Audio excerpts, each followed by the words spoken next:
Welcome to our YouTube channel knowledge Adda. तो बच्चों आज हम बात करने वाले हैं फंजाई के बारे में, यानी कि फंगस के क्या कैरेक्टरिस्टिक फीचर्स होते हैं, क्या उसकी रिप्रोडक्शन के तरीके होते हैं, क्या वो पैरासिटिक होता है या फिर सैप्रोफिटिक होता है, किस तरह से वो अपना न्यूट्रिशन लेता है, ब्ला ब्ला, यानी कि बहुत सारी बातें आज हम फंगस के बारे में करेंगे, राइट। तो विदाउट वेस्टिंग आवर टाइम हमें क्या करना है, लाइक शेयर एंड सब्सक्राइब और फंजाई के कैरेक्टरिस्टिक्स हमें पढ़ने हैं। तो स्टार्ट करते हैं फंजाई के साथ में।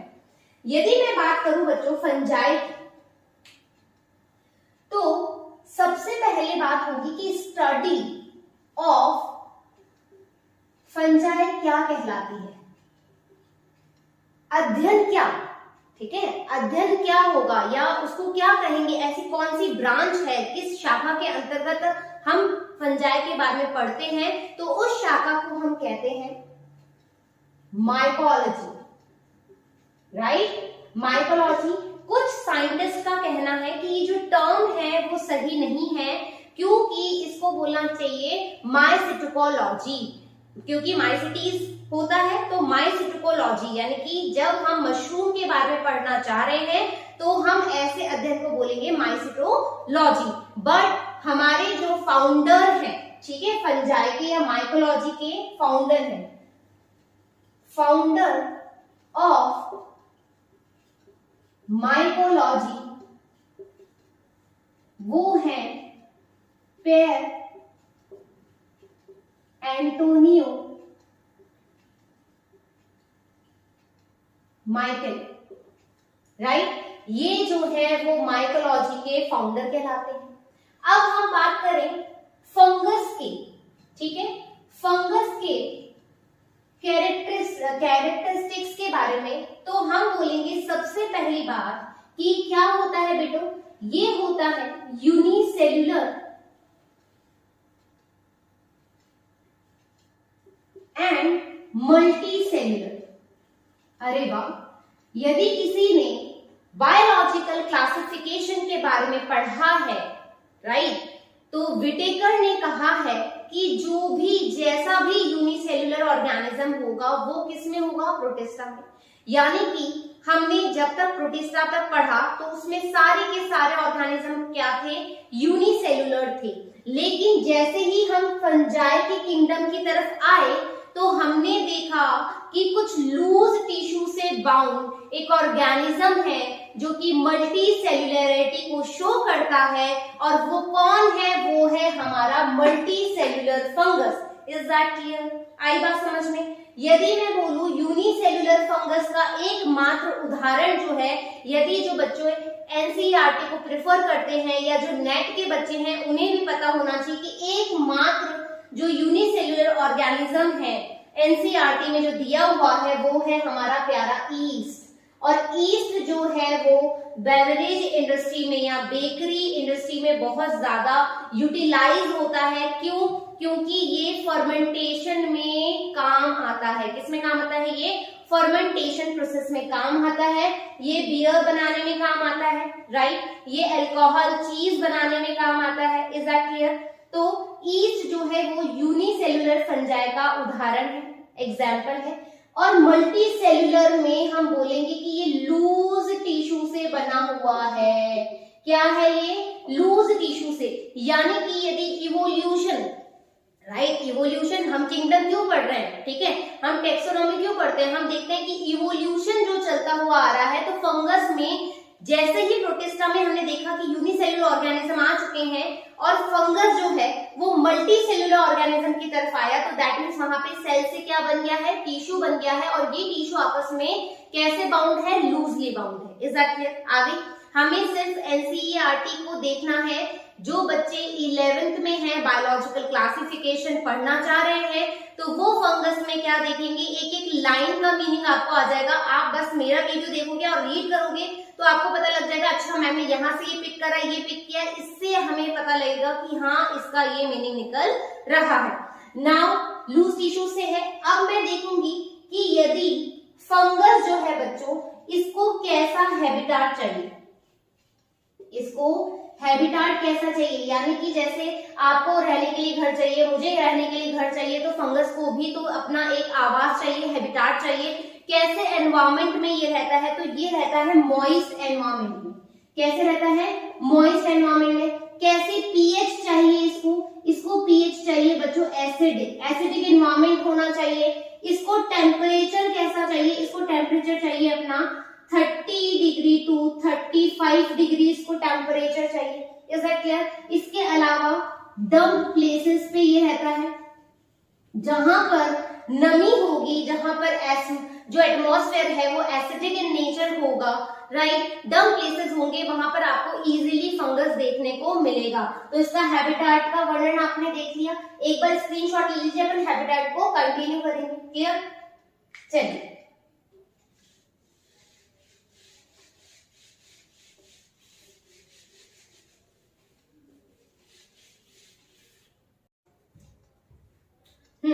तो हैबिटाट के बारे में हम बात कर रहे हैं। तो बच्चों फंगस जो है ऐसा ऑर्गेनिज्म है जो कि वाटर में भी रहता है, यानी कि ये एक्वेटिक भी होता है। ये भैया एयर के द्वारा भी अपने आप में गमन करता है, और ये लैंड पे भी रहता है, यानी कि ये टेरेस्ट्रियल भी है। यानी कि वाटर में रहता है फंगस, ये एयर में भी रहता है, ये टेरेस्ट्रियल पे भी रहता है। तो इन तीनों जगह पे मिलने के कारण, इन तीनों जगह में ये प्रेजेंट होने के कारण इसको मैं कहती हूं, या मैं क्या आपकी जो एनसीईआरटी बुक है वो भी कहती है कि ये कैसा है, कॉस्मोपॉलिटियन है।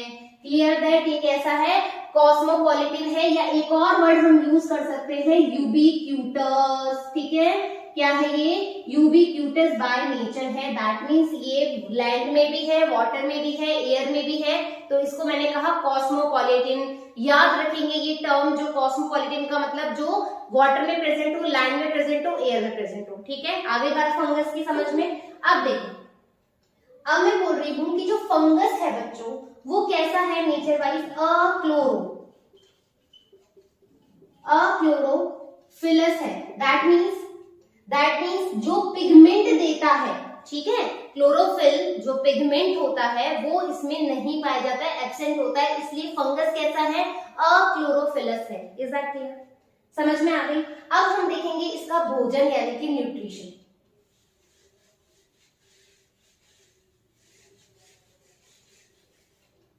अब हम देखेंगे इसका न्यूट्रिशन। देखो बच्चों, सबसे पहले यदि हम न्यूट्रिशन की बात करें तो ये हेटेरोट्रॉफिक होता है। ठीक है, हेटेरोट्रॉफिक होता है। क्या मतलब है मैम हेटेरोट्रॉफिक? हेटेरोट्रॉफिक का मतलब होता है कि ये अपने भोजन के लिए दूसरों पर डिपेंड होता है। ठीक है, जैसे कि कुछ बच्चे खुद खाना मतलब बनाना नहीं जानते, तो वो या तो अपने पेरेंट्स पे डिपेंड होंगे, या फिर वो बाजार पे डिपेंड होंगे कि भाई कोई खाना बना के दे दे तो मैं खा लूंगा। ठीक है, वैसे just for an example, just for kidding, but यहाँ पर हम फंगस की बात करें तो ये हेटेरोट्रॉफिक बाय नेचर होते हैं। दैट मीन्स ये डेड मटेरियल पे, ठीक है, लिविंग ऑर्गेनिज्म के अंदर या बाहर रह करके अपना ले सकते हैं, किसी हायर प्लांट के साथ एसोसिएट होकर के अपना भोजन ले सकते हैं, राइट। तो यानी कि ये कैसे हैं, हेटेरोट्रॉफिक है, यानी कि depend on others for their nutrition और food. Clear that. Now heterotrophic के साथ ही कैसे है बच्चों, सेपरोट्रॉफिक होते हैं। सेपरोट्रॉफिक बोले तो मैम, सेपरोट्रॉफिक मतलब जब फंगस अपने भोजन को डेड ऑर्गेनिक मैटर से लेता है, यानी कि जो सड़े गले अवशिष्ट पदार्थों से, पत्तियों से, मरे हुए जानवरों से अपना भोजन लेता है, तो ऐसी फंगस कहलाती है सैप्रोफिटिक। Is that clear? क्या कहलाती है ऐसी फंगस? सैप्रोफिटिक कहलाती है, जो कि कहां से भोजन ले रही है, डेड ऑर्गेनिक मैटर से ले रही है। Clear that. अब मैं बोलूं कि ये पैरासिटिक भी होती है बच्चों। पैरासिटिक बोले तो मैम, पैरासिटिक मतलब जो दूसरों का खून चूस चूस के अपना जीवन यापन करती है। दैट मीन्स जो कि दूसरे को, यानी कि होस्ट को, जहां पर भी रह रही है उस होस्ट को ये हार्मफुल इंपैक्ट दे रही है, डिजीज कॉज दे रही है। ठीक है, तो ऐसे फंगस किसकी श्रेणी में आते हैं, पैरासिटिक फंजाई की श्रेणी में आते हैं। जैसे फॉर एग्जाम्पल आपकी एनसीईआरटी में दिया हुआ है कॉक्सीनिया। कॉक्सीनिया करता है white rust disease. Clear that? White rust disease करता है। अब मैं तीसरी बात करूं, तीसरी बात को करने के लिए मैं इसको मिटा देती हूं बच्चों, ठीक है।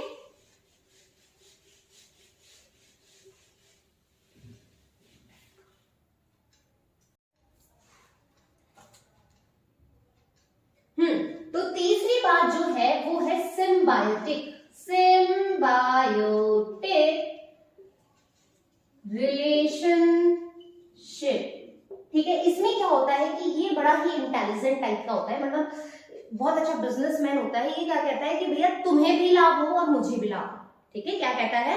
तुम्हें भी प्रॉफिट हो और मुझे भी प्रॉफिट हो। तो ऐसे फंगस कैसे रिलेशनशिप में रहते हैं? सिम्बायोटिक रिलेशनशिप में या सिम्बायोटिक फंजाई भी इनको हम कहते हैं। यदि, अब जो इंपॉर्टेंट बात है, देखो दो टर्म्स होती है हमारे पास, लाइकिन और माइकोराइजा। ठीक है, माइकोराइजा। यदि लाइकिन की बात करेंगे बच्चों सिम्बायोटिक रिलेशनशिप में, यहां पर क्या हो रहा है? सिम्बायोटिक रिलेशनशिप में host and fungi both are profitable, दोनों को प्रॉफिट मिल रहा है।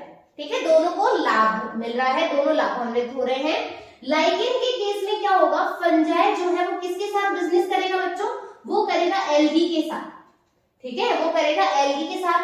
और यदि हम बात करें माइकोराइजा की, तो जब फंजाई बिजनेस करेगा किसी के साथ, आईओ करेगा हायर प्लांट के साथ।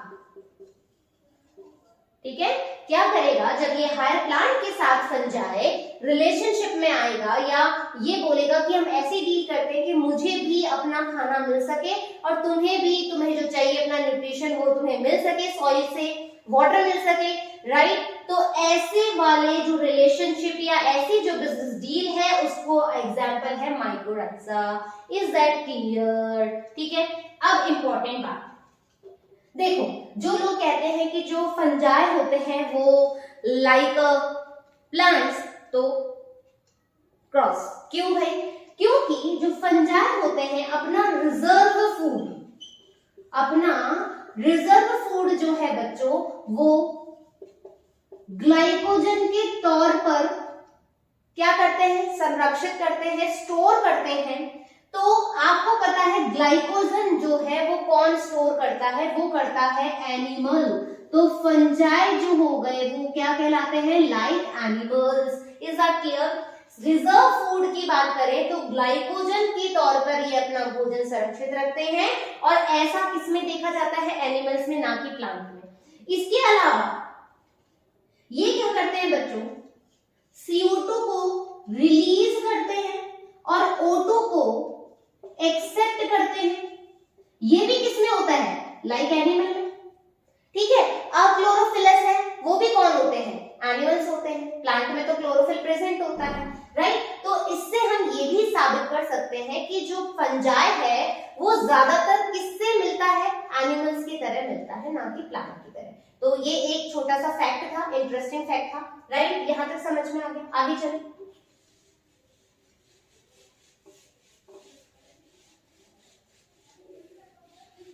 यदि हम फंगस की बात करें बच्चों, राइट, तो फंगस आप किस पे देख सकते हो? जैसे ब्रेड है, कभी कभी अपन ब्रेड को बाहर रख देते हैं या रोटियों को बाहर रख देते हैं, तो आपने देखा होगा कि एक ग्रीन कलर की चादर जैसी लेयर उस पे बन जाती है। वो ग्रीन कलर क्या है?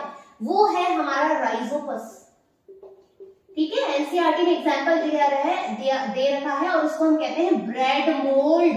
क्या कहते हैं इसको हम? ब्रेड मोल्ड, जो कि फंगस आपके ब्रेड पे प्रेजेंट होता है, उसका नाम है राइजोपस। याद रखेंगे? क्लियर?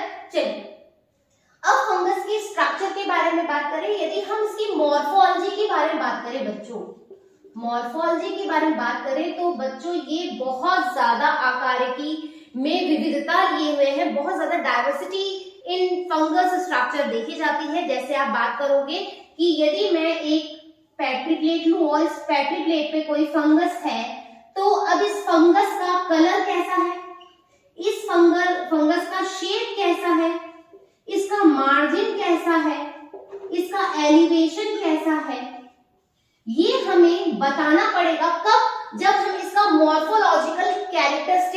जानना चाहेंगे। देखो बच्चों, मैं सिर्फ और सिर्फ एनसीईआरटी को तो ले ही रही हूँ, लेकिन एक्स्ट्रा नॉलेज भी आपको दे दी हूँ, ताकि ऐसा नहीं हो कि आप बस बुक के एक कीड़े बन के रह जाए। मैं नहीं चाहती ऐसा।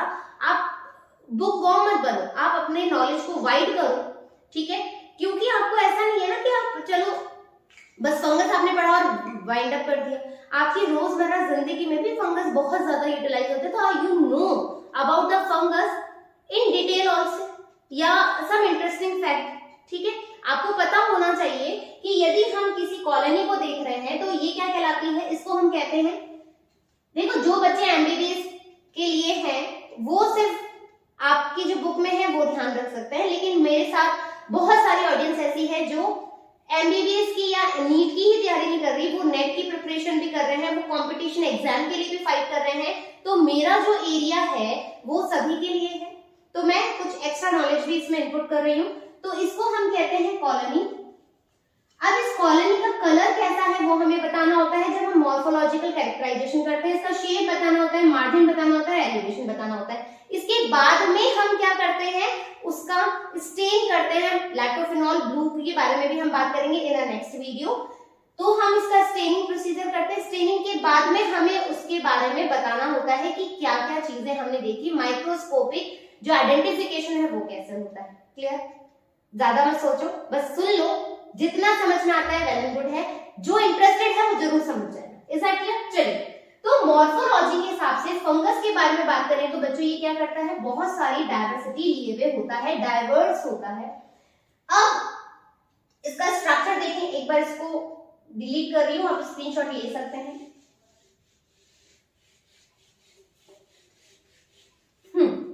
यदि हम बात करें कि इसमें एक जो फंगस होता है बच्चों, उसमें एक ऐसे लॉन्ग सिलेंडर, ठीक है, ट्यूब लाइक स्ट्रक्चर होता है। इस ट्यूब लाइक स्ट्रक्चर को हम कहते हैं बच्चों हाइफा या हाइफे, ठीक है। ये हाइफे यदि बहुत सारा ऐसा नेटवर्क बना ले तो इसको हम कहते हैं माइसीलियम। क्या कहते हैं? माइसीलियम, ठीक है। जब एक थ्रेड लाइक स्ट्रक्चर होगा, एक इंडिविजुअल स्ट्रक्चर होगा तो हाइफी, बहुत सारे हाइफी नेटवर्क बना लेंगे। जब हाइफी एक नेटवर्क बना ले बहुत सारे मिल करके तो वो कहलाता है माइसीलियम। Is that clear? आगे बात समझ में। अब सुनो हाइफी के बारे में। जो हाइफी है बच्चों, ठीक है, जो हाइफी है वो दो तरह का होता है। एक होता है सेप्टेट और एक होता है असेप्टेट। मैडम बोले तो सेप्टेट और असेप्टेट। जब सेप्टेट की बात करोगे तो यहाँ पर हाइफे जो है बच्चों ये टुकड़ों में विभाजित होगा, ठीक है। और असेप्टेट की बात करोगे तो इसमें कोई भी आपको फ्रेगमेंटेशन नहीं दिखाई देगा, सीधा सीधा एक सिलेंडर, लॉन्ग सिलेंडर होगा। लेकिन ये कैसे होंगे, इसमें न्यूक्लियस तो प्रेजेंट होगा, न्यूक्लियस तो प्रेजेंट होगा। तो जब हम हाइफी को एक लॉन्ग सिलेंडर न्यूक्लियस प्रेजेंट होता है तो उसको हम एक टर्म देते हैं कॉइनोसाइट, कॉइनोसाइट या कॉइनोसिटिक हाइफी, ठीक है, coenocytic hyphae. Is that clear? Septate और असेप्टेट समझ में आ गया?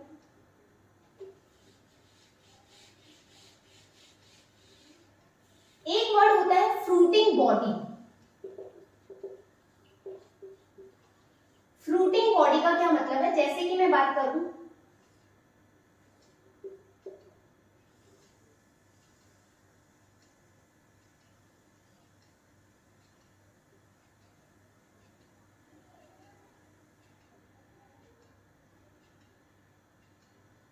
राइट, ये फ्रूटिंग होता है कि ये इसका फूट है, ठीक है, ये इसकी माइसीलियम है।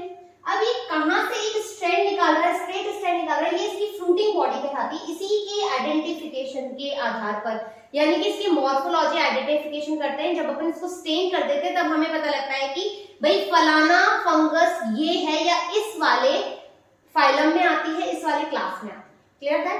तो यहाँ पर हमें ये पूरा कहलाता है फ्रूटिंग बॉडी। और ये जो मैंने एग्जाम्पल दिया है बच्चों, ये है हमारा एस्परगिलस, ठीक है, एज पर गिलस का ये डायग्राम है। क्लियर? यहां तक के लिए एकदम डन, चीजें सॉल्व। चलिए